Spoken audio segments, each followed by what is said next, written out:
Hey guys, it's been a while, but this is kind of an update video slash unboxing. I am currently in a stable state now. Last time I made a video, I was still home.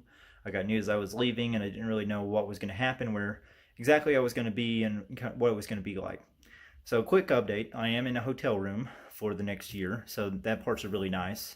Um, I am in like I guess like a deserty area. There's a lot of hiking around. I'm in the States, so that's good. So I will continue to make videos, and we're going to start finally picking up now that I have some equipment and kind of at a stable area where I can kind of work out of. I am in a hotel room, so not a whole lot of HF stuff is going to be going on here.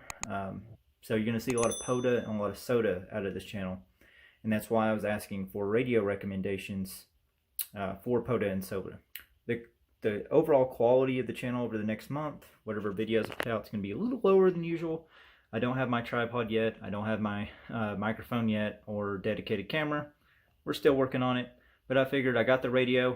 I'd like to do an unboxing, and I'm really excited to get my hands on this thing. It is the FT-891, and we're going to go ahead and take a look at it. All right, let's see how well I can do one-handed here. Just going to go ahead and take this flap out and open the box up. I guess I could show the box. I mean, the highlight of the video is unboxing. Why not? Not much going on with it, but I am super excited to finally take a look at this radio. Again, no tuner yet, no antenna. I can't really do much with it.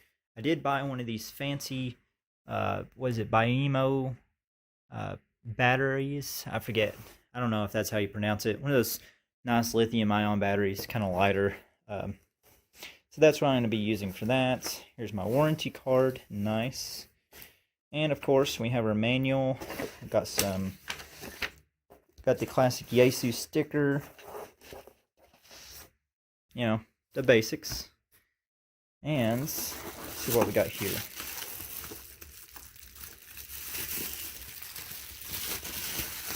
Looks like the faceplate for the radio. Again, I am sorry for the camera quality. This is just kind of what we're going to have to work with right now. But here's the faceplate. The knob feels pretty good. Nice and high quality. So I'm going to leave that over here. And of course we have our power cable. And hopefully I can use this with the BIMO power supply here. I bought a little adapter. I'm going to have to play around with it a little bit. But yeah, there's our power cables.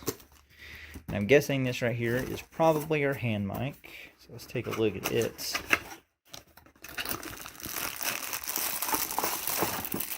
Oh yeah. So what is this? The MH31 hand mic. This is ships with the radio. Cool. Looks like we got some type of mounting brackets that we may use this in the future, because this is going to be a mobile setup.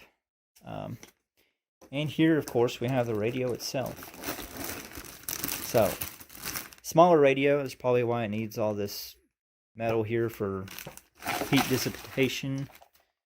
And, of course, got the cable here attached for the face plates.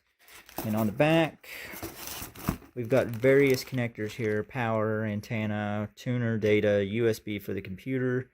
I'm not sure what these three guys do yet, but I got this because it was more of a rugged radio. It feels nice.